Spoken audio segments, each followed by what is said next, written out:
Hello, I'm Paul Cowling with Film Independent, and welcome to this week's Coffee Talk.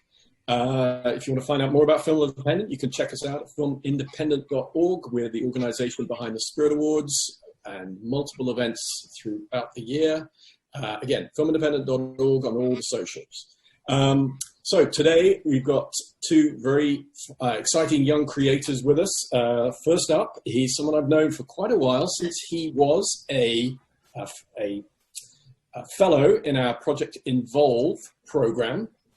He's probably best known for creating the phenomenon Dear White People, which started life as a indie hit movie before becoming a long-running Netflix series, which has had 3 seasons so far. I think the 4th season is coming up. His latest film is Bad Hair, which premiered at the 2020 Sundance Film Festival, one of the last movies to ever see a live audience. And he's also the host of the KCRW podcast, Don't At Me, which is coming back later this year. It can be found on all good podcast platforms. So it's good to see with us my good friend, Justin Simien. Hey, Justin, how are you? Hey, I'm good, man. I'm stuck in my house.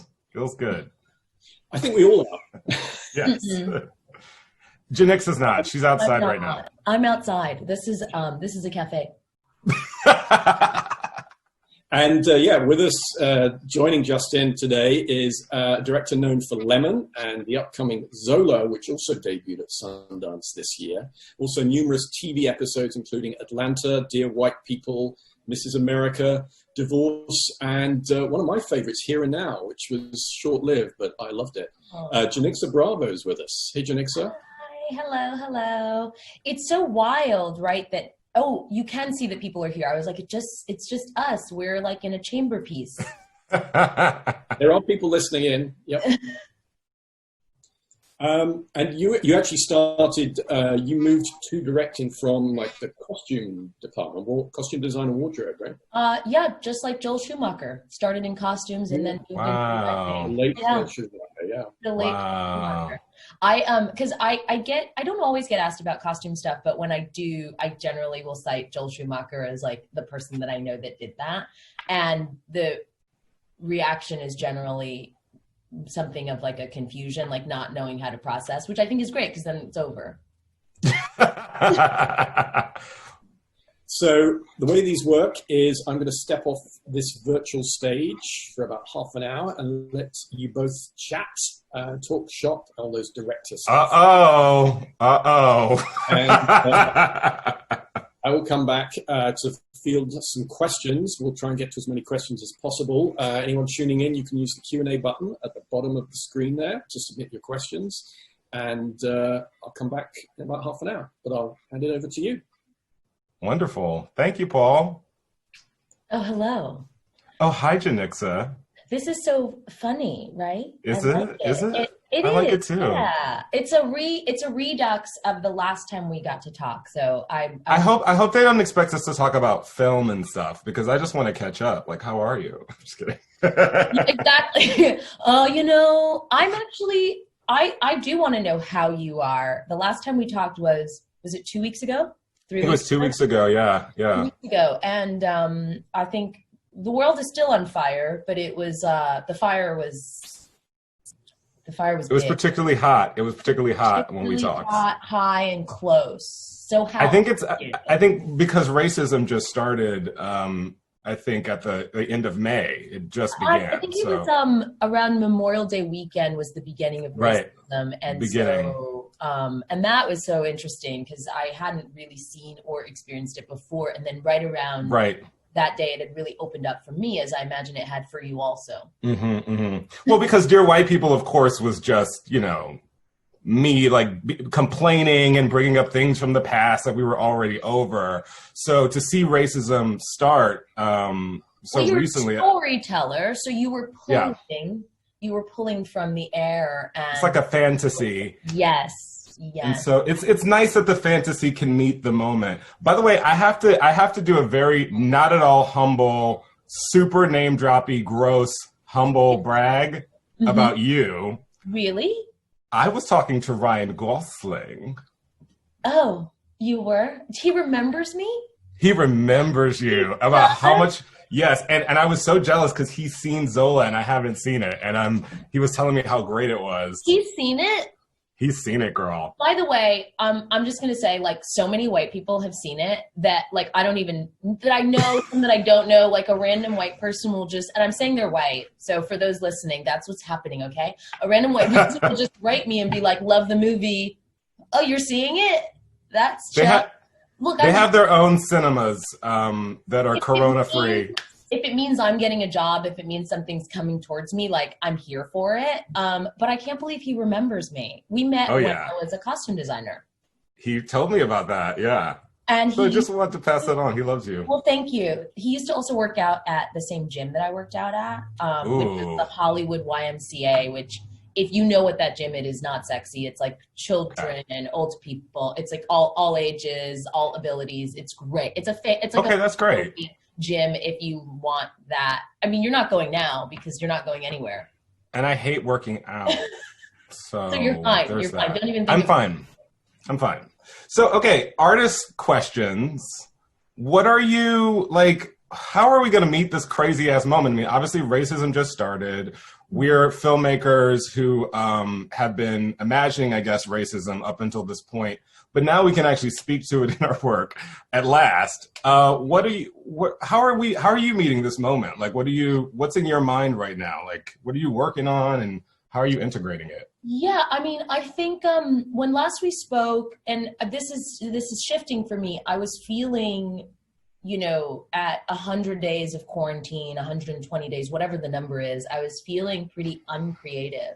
And felt guilty and sad about that. And somewhere early, someone had planted this seed that something to the effect of, on the other side of this, like, how much have you made?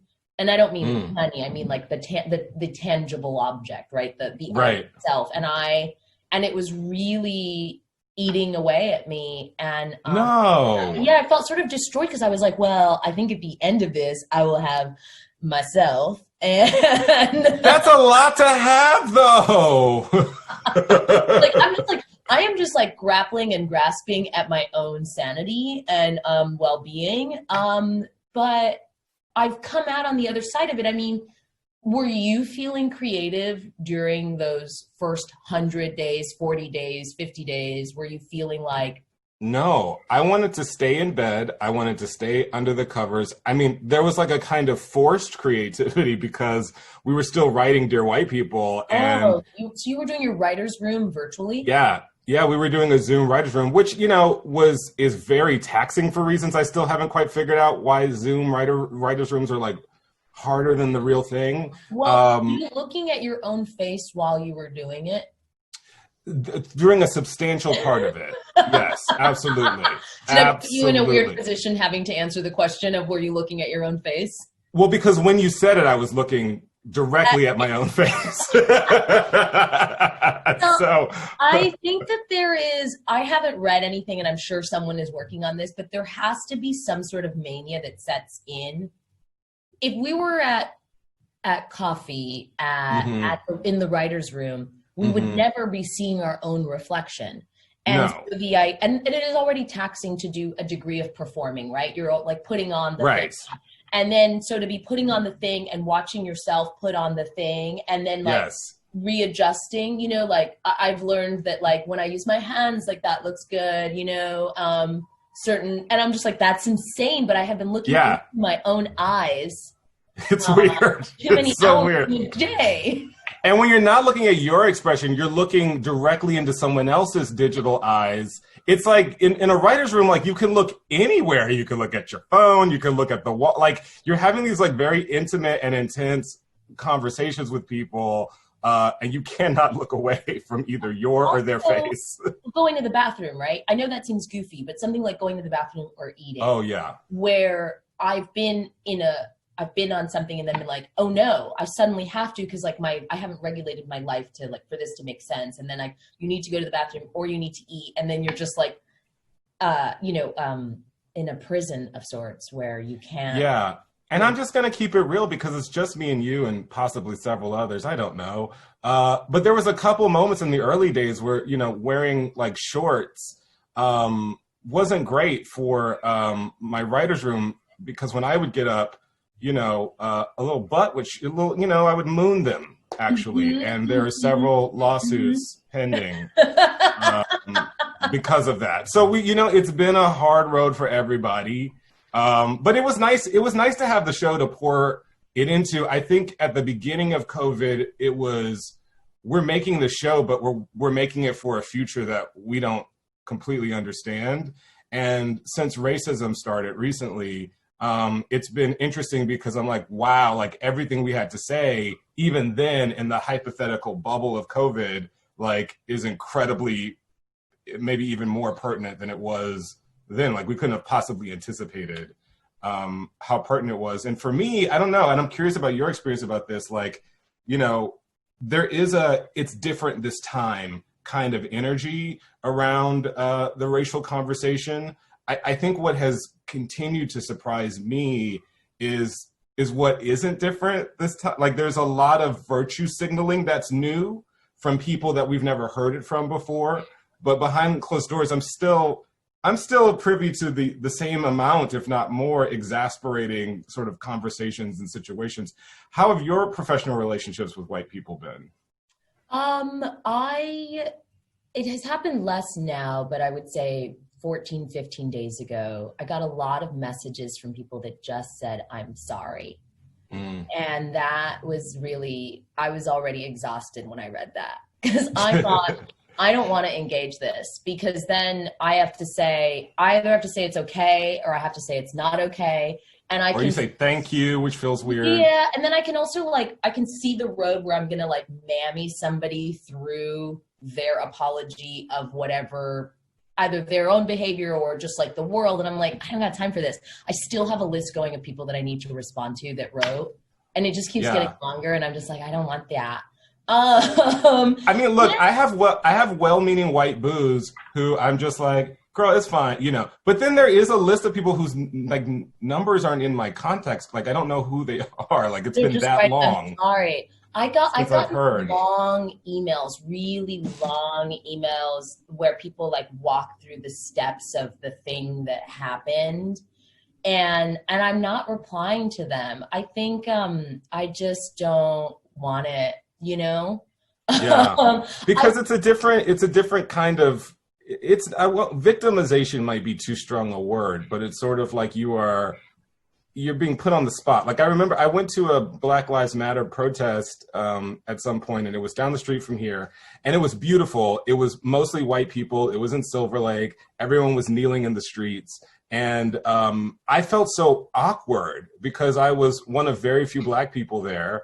And there was something about it, just felt like it was like my birthday or something. It was like everyone was like, when you arrive, and we're all going to learn and grow together. I have to say it is lovely to be able to make a very awkward satirical comedy during these times, because there's a lot of awkward satirical moments. I bet that thing you just said about arriving and being the only one and being looked at. I have a sort of a thing that's in my brain, which is that I remember, so I moved to the US when I was a teenager, 12, 13, I moved to the US. And I have a memory of being on the train in New York with my mom and Black people nodding at me, right? Or nodding at my mom. And it seemed really foreign to me. Well, I'd just never seen that before.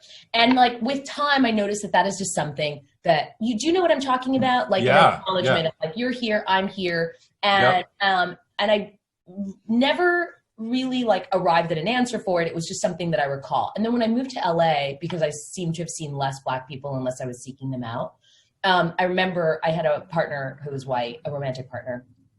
And once we were walking through this neighborhood, and 4 different Black people had nodded at me, and he asked, "Oh, do you know them?" And I was like, "Oh no, it's just no, I'm here, they're here, we're having this moment. If things get dark, I think we'll find each other. Yes. And get each other out of here." And he was like, "What?"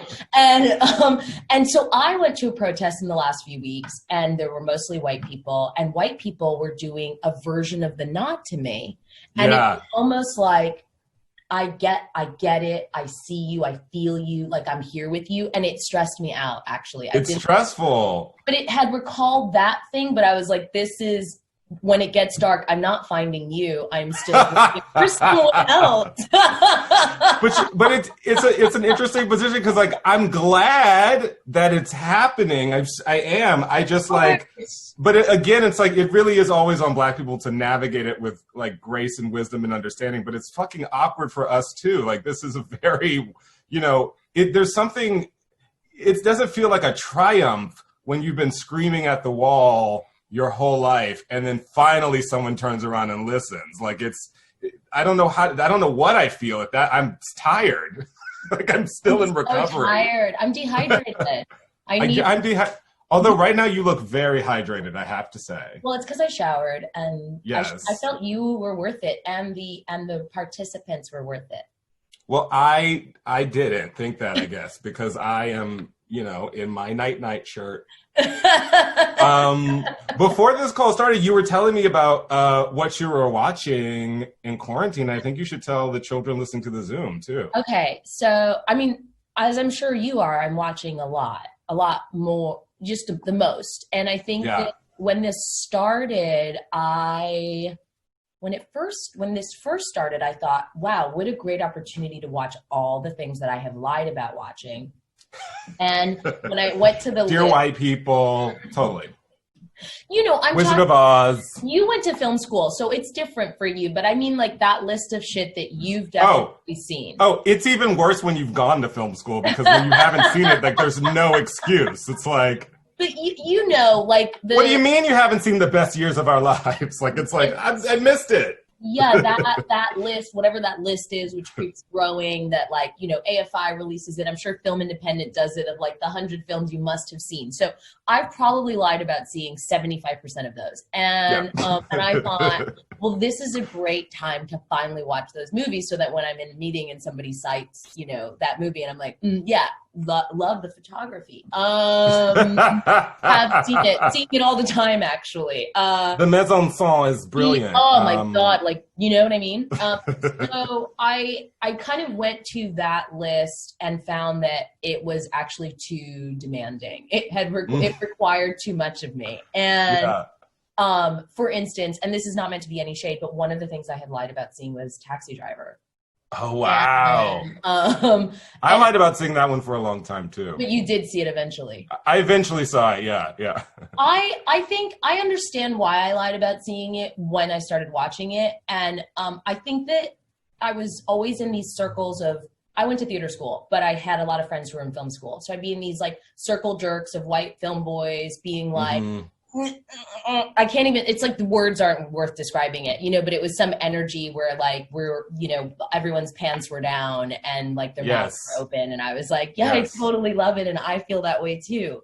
So about, 125 years ago, I started watching it and it was an afternoon and I was just like, I just don't know if these are not the notes that I need right now. And and somewhere around, because Martin Scorsese is in it, Scorsese is in it, and he, in the back seat of this taxi, talks about shooting a woman in the vagina with a gun after he says the word nigger. And I was like, I'm gonna have to come back to this when like the world's a little brighter and we've all got a little more pep in our step, because I was just like, this isn't the tenor I need. All that is to say, so I was so sad because I had watched all of the dumb shit like the first half of the year, and if only I had known, I could have like inverted that. Right. Capacity to watch like, things that were grave. But my favorite thing, I have sort of a top three, but my favorite thing that I've started watching is I May Destroy You on HBO. It is, I'm sure you have this sometimes where you watch something and you're like, I wish I made that. I can't believe I didn't get to make that. You write your reps and you're like, and why wasn't I a part of that conversation? Like you're like raged out because it feels so special. It is just mad. I mean, I don't want to say much because I really need you to watch it. And I think the trailer doesn't do it justice, because I think the trailer sets it up as being a thing that, when the thing of like, do I want to watch this tenor right now? And it has a heaviness. I feel the trailer points to a heaviness that you might be like, am I ready for this? But it is just made with so much care and joy, and it's just really it's fucking radical. I can't wait. I love her, and it looks great. And I my problem is that when I'm working, I just watch trash. Like I don't watch to be inspired or feel like when I'm working, I'm like, I need to see drag queens competing week after week. Not trash. That is not trash. That is not trash. I thought you were saying like SVU. Oh, no, I mean like reality TV. Like I need to see drag queens competing is as highbrow as it gets. I mean, there's also, women competing for screen time in the Beverly Hills Housewives or the Atlanta Housewives. You do those. Mm-hmm. I know. I feel like it's the TV equivalent of eating Chick-fil-A, but it is, it's fascinating, especially as a storyteller because is homophobic, right? Like they're like a homophobic company, right? It used to be, and then it stopped being, and then I think it is again. I think now they don't like black people. Or both. I'm not sure. The point is Popeyes has chicken now, so we can... so they just got it at Popeyes, so we can just eat it there now. So you're in like a housewives narrative. I am, although I will say, so I've been watching, my watching is always weird. It's a combination of all of the drag queen, all of the RuPaul, there's like 14 iterations of RuPaul's Drag Race on right now. I'm obsessed with that show Legendary on HBO Max. Okay, so I don't have HBO Max. Do I need it? You kind of need to see, I don't know, I don't want to tell you how to live your life, but you kind of need to see Legendary. It's $15 a month. Do I need it? Honestly, it's kind of great because with HBO Max comes like TCM and wait, like, what? Yes, and so then I'm in, because it's got like a library of like anime films. Like it's really got a rich like library. Okay. And then there's a lot of like gay black originals like We're Here and Legendary. And Legendary is fantastic. It is like it predicts a world where a person can become famous just by being like gay and fabulous and like knows how to vogue. I mean, these people like these, it's like America's Next Best Dance Crew, but it's all like gay, like, houses in the ballroom scene, and they have like vogue offs, and it's like a whole thing. Do you get to leave the stage with them? Like, is it sort of like, yes. I'm assuming it's in this, Paris is Burning being like the first iteration of that a lot of us may have seen. Yes, yes. There's backstory. You get to know them over the course of the series. The hosts are very controversial in different ways. It's spicy. I highly recommend. Okay, $15 a month, fine. I'm sure I can. So then I watch stuff like that with my boyfriend during the day, and then when he goes to sleep, I watch like archival World War II footage. Oh, is that your kink? I just get into these. I get into these obsessions, and I can't stop. And I started watching. I think probably because of Trump and the pandemic, or so. I don't know why. Who's that? But I started. Who's who? Who's that? Who's who? Before you said pandemic, who was that? Dump, I think. No, Trump. Oh, okay. Yeah, he's. I've been told he's the president of the United States. I'm waiting to see, some paperwork to prove that. But basically I've been watching like Hitler documentary. I was really interested in like how propaganda works and has always worked and all that kind of stuff. And so I've been rabbit holing in World War II documentaries, and now I'm watching like, Why We Fight and Memphis Belle and all this shit. I don't know why, guys. It's just what happens. Wow, it'll probably turn into a show at some point. We're not on the same. That's not the road I'm on. I don't think. No one's on my road. It's fine. I don't know if I could handle that. Did you see 846 by chance? Chappelle. I think so. Oh my God. I haven't actually stopped to watch it. I've watched like clips of it. Must. It's under a half hour. I know. I hate myself. I walked away from it feeling most grateful that we get to be in the same orbit. You know, I know he's trouble and has said some things that neither you or I would stand by. But it was really radical, especially when it happened. Like it came out at a moment where I think that, at least for myself, I felt I didn't know how to put the thing into words. And to go back to that thing we were talking about, earlier about like being creative in this time, to be able to like express all of the thoughts that are coming to your head and to put it into this like condensed space. It was just, it felt like a release. I felt a release when I right. I need to see it. I highly recommend it. Also, as a sidebar, I don't know, I'm sure you have Criterion. And I'm sure it's really cool. Like they have movies. Like they have movies, I'm curious if you've noticed this too, that like every streaming platform now has like the Black playlist. Mm-hmm. Yeah, I was wondering if it was for me. I was like, wait, do they know? Because I feel like if anyone knows like a Netflix or an Amazon, they probably know that you're Black. Like they just were like, I can feel by like how you move in this room. So I was like, huh? And but Criterion is also doing it, and but they brought back movies that they had, because for Black History Month they had featured a handful of these films that I think are harder to come by. And, absolutely. And I got to watch Watermelon Woman, which I had never seen. Isn't it so great?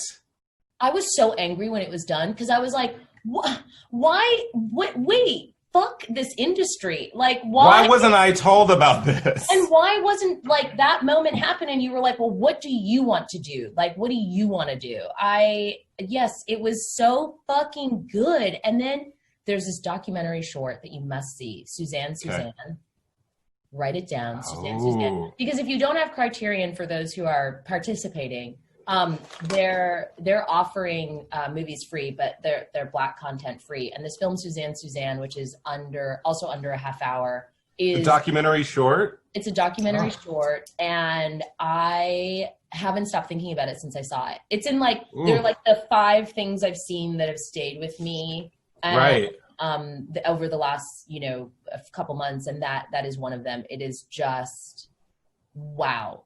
Please, when you watch it, I can't even really describe it, but the filmmaker, it's her interviewing her family, but it's focused around one family member in particular. Wow. In California. It really stopped me in my tracks. And I think maybe if you have like family trauma stuff, it might be tough because it's in that space, but it is magnitude. Right. They had the one thing I was getting into on Criterion is the Charles Burnett sort of series, which again is like this filmmaker who like you never find out about unless you look.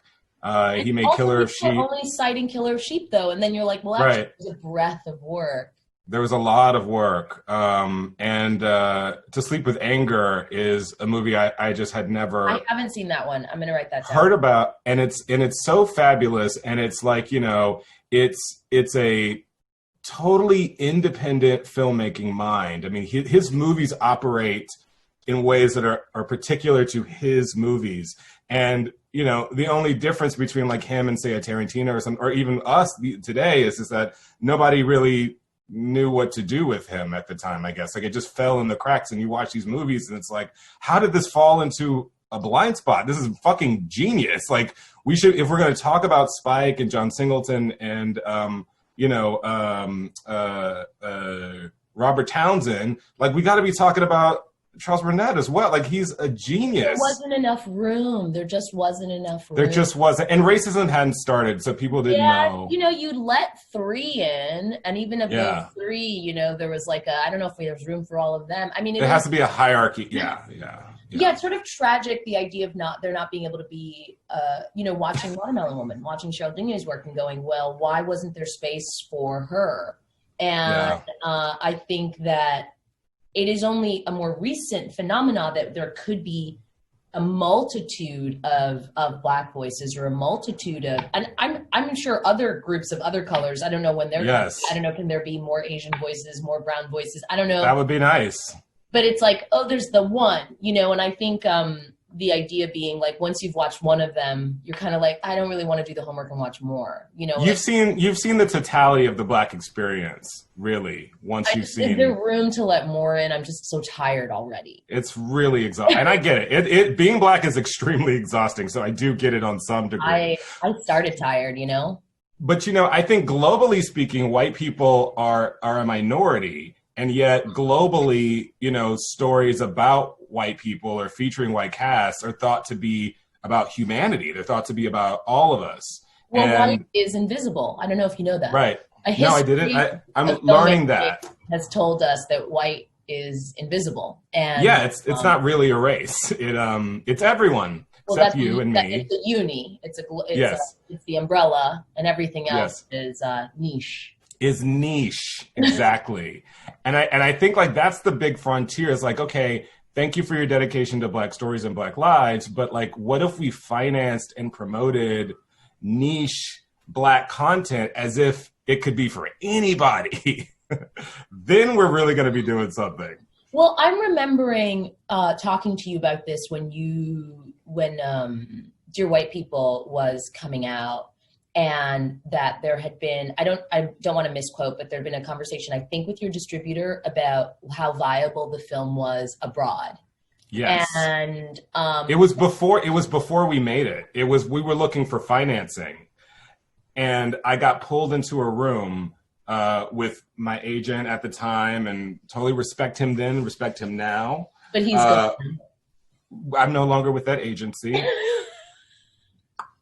But I was informed that because the movie had a predominantly Black cast, no matter who we would get to play any of the characters, there were, I think the statistic was there was 91% of all of the independent film finance investors were just off the table. And so we could only really look at, 9% of the typical pile of money that most independent filmmakers go into looking for. And even then we had to kind of look at, some kind of unusual sources that typically didn't finance film. But I remember that statistic was just so, and it wasn't like my agent was like being like himself enforcing this race. Like he was informing me that like 91% of our investors just aren't going to want to look at the materials. That's just the way the world is put together. I mean, that's 2013. Yes, that's so goofy and so dark. And I'm thinking about the mindset of that person is like, what does the poster look like, right? Because yes,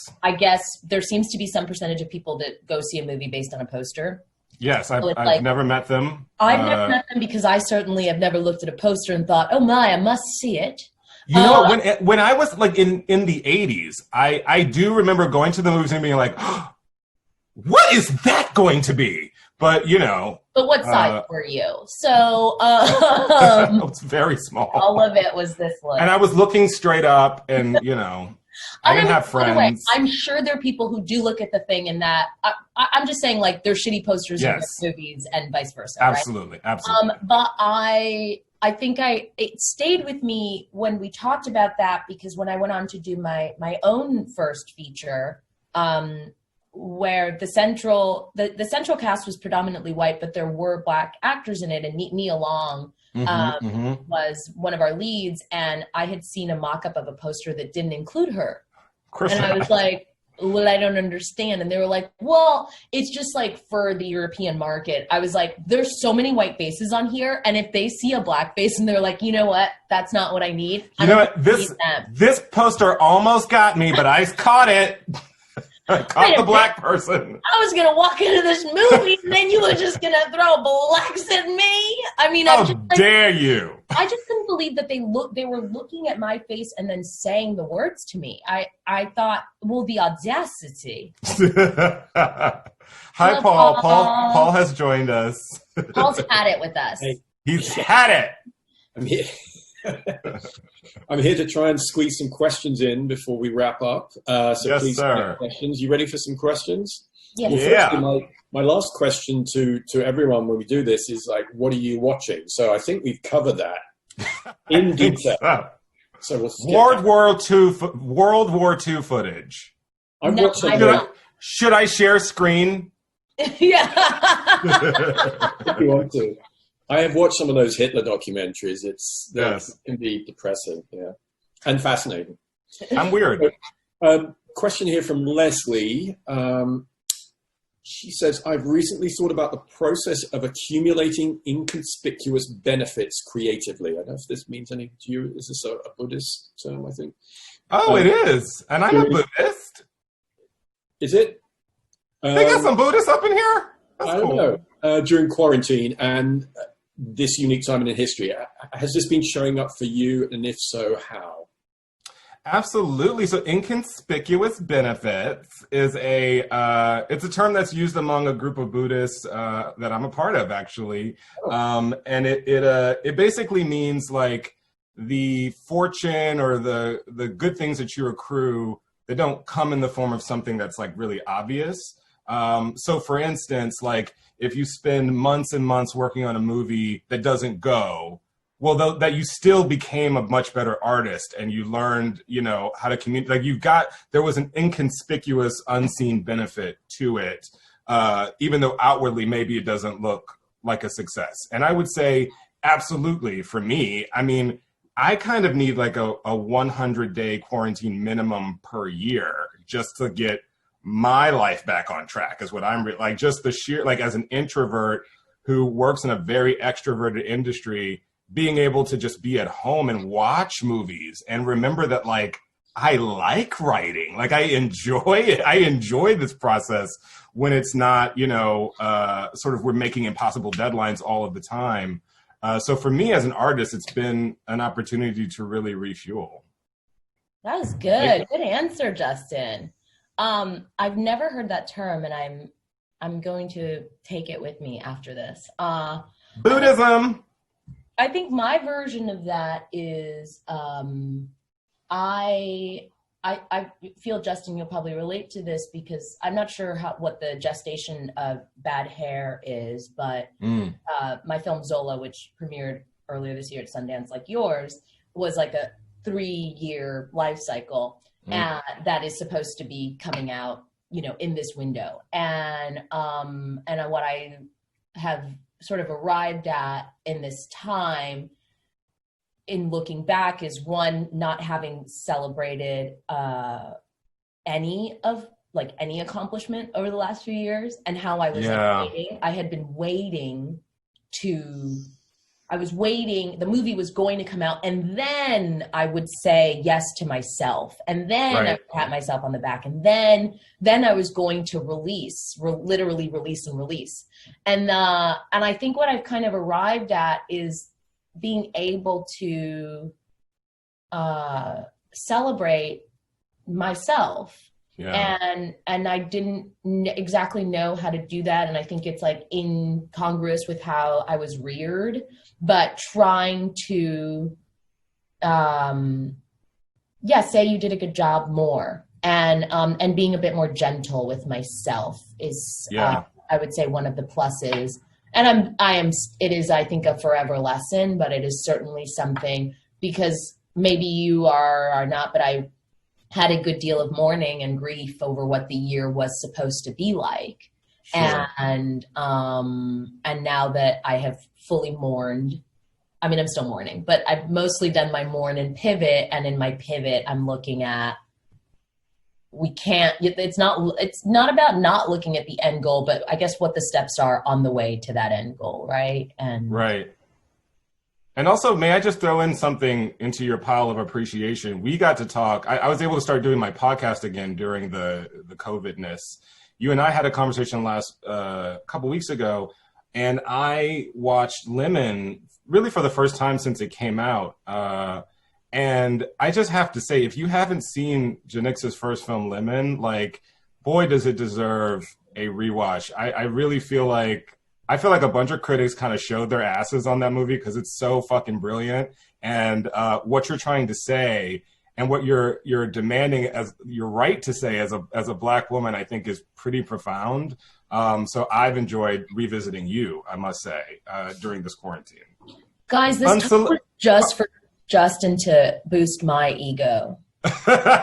Unsolicited praise. Thank you, Paul, for setting this up for me. I really needed it. Yeah. I actually had a question for you about like productivity and creativity, because one of the guests we had at the Coffee Talks a few weeks ago said, if you told me that like a year ago that you will get 3 months at home where you won't be in production, you'll have it to yourself, he said, I'd probably knock out a script or two. And I haven't. It's really affected what he's been able to do creatively, and like interacting with the real world like inspires him, and that's why he couldn't like put pen to paper or type a script, get a script out. But I'm curious, you talked about pivoting, and like how has it surprised you how you've sort of managed to scratch creative itches in different ways? I mean, I'm jealous that Justin had a writer's room in that he had to go somewhere. I only have just gotten to feeling creative, and I think it's because it's like I've done the mourn. I mourned all 115 days. I don't know how many days it's been, but I really truly mourned all of it. And yes, I wish that. I think to the effect of like, oh, if only I'd known I was going to have 3 months. I think my question is more like, or the thing I wish is, I wish I'd known the last time I saw a play, that was the last time I was going to see a play. Or it was the last time I'd gone to the movies, I had appreciated it. Because I feel that part of my life is so integral to how I process and how I move and how I get inspired. And being indoors is not, I feel congested. I think that I have arrived at being able to have access to even like reading or looking at things now, just because it's been going on for so long that I'm like, oh, this is how it's just going to be. So if it's going to be like this, we gotta get it together. And so I've sort of been left with no choice in a way, but yeah, I really, there isn't an answer for it, except that it just, at a certain point, I think I got tired of myself. I got tired of my own grief. I got tired of my own moping. I got tired of, it's like heartbreak, right? Like there's, it's, I don't know who I was breaking up with the pandemic or breaking up with my old life. But some version of heartbreak and not showering and not drinking enough water and eating chips and gummy bears. And so I did that so much so that I just was like, it's time now. It's time for us to shower and do the coffee talk with Film Independent. And I guess, ready, I mean, some of us showered. So. Yeah.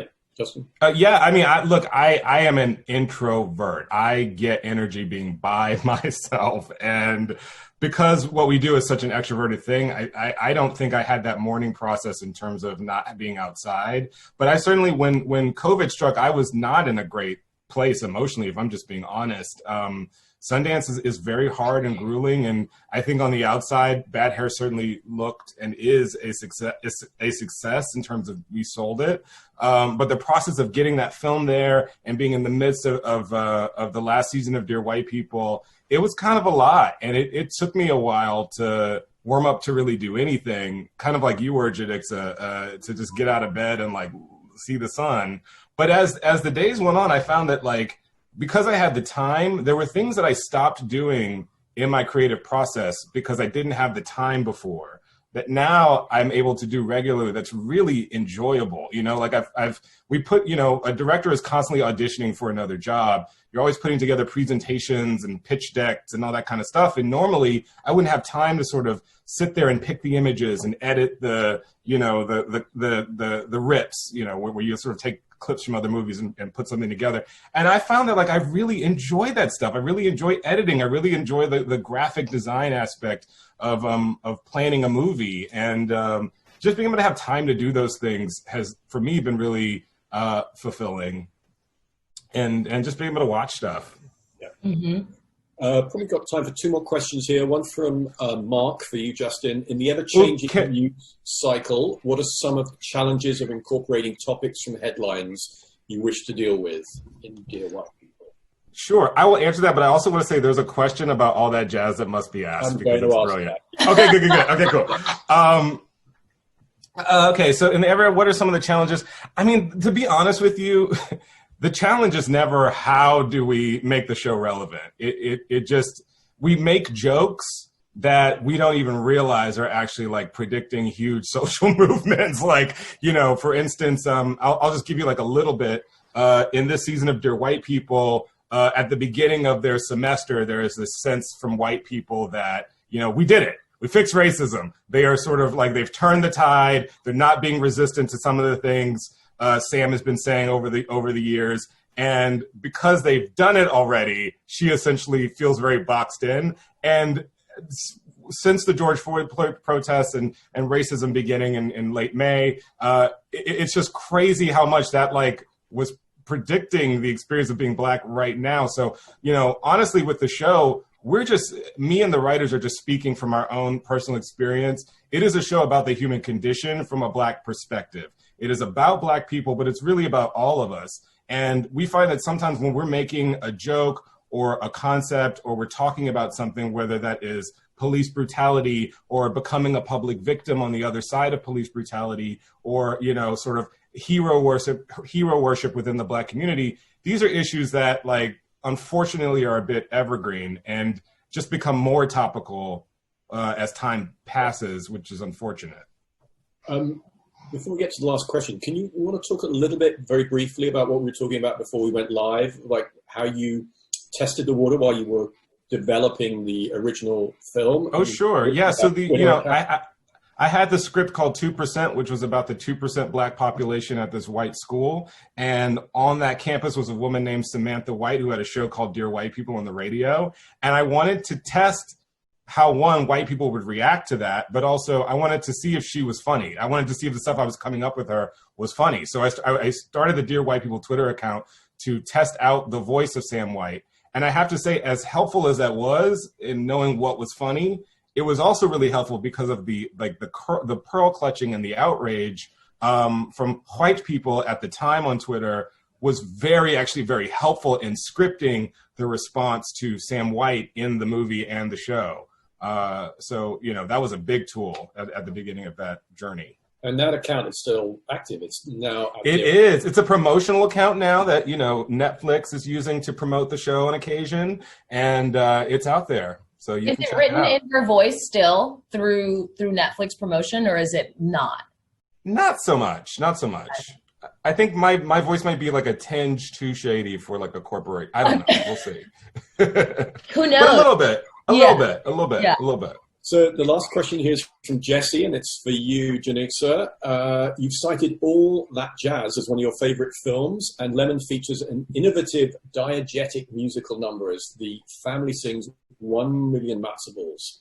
How have musicals influenced your filmmaking, and have they had any influence on Zola? Oh, I love that. Thank you. That's a good question. I mean, you love All That Jazz too, don't you, Justin? I know. Are you kidding me? I know. I worship at the altar of All That Jazz. Bob Fosse for, you know, I'm at the school of Bob Fosse. So one of my things that I do is that, like, when I finish a project, I get to watch it. So I've been like, Zola is done, but like, I'm talking about the done when it like can't be touched anymore. And I'm like savoring it because I'm so close to getting to watch it because I haven't seen it in like a year and a half. Yeah. I watch musicals all the time. You know, somewhere between like watching SVU, I'll have like a musical on, and naturally. And the one that we actually did reference a good deal for Zola was The Wiz.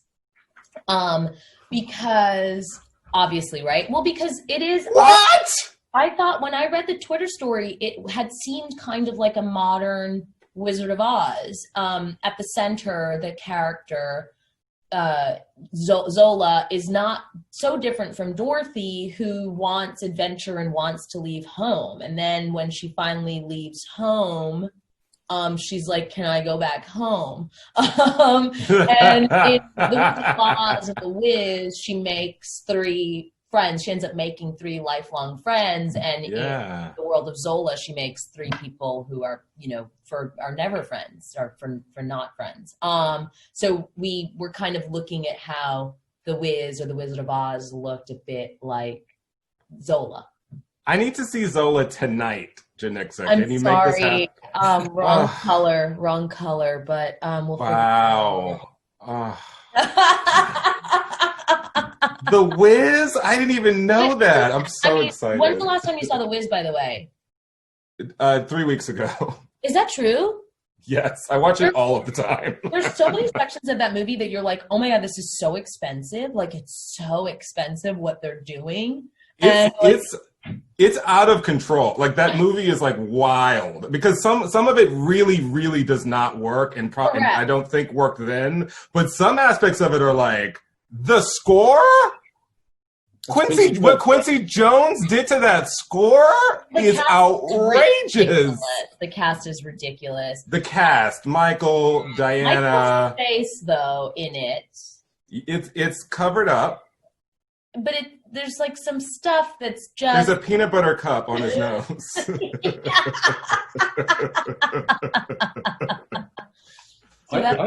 I have never seen the movies, even though I'm a big Sidney Lumet fan. Yeah. Oh, you must. Oh, get yourself something legal to inebriate yourself and do yourself a huge favor. There's a whole long section that's like, what? It gets long.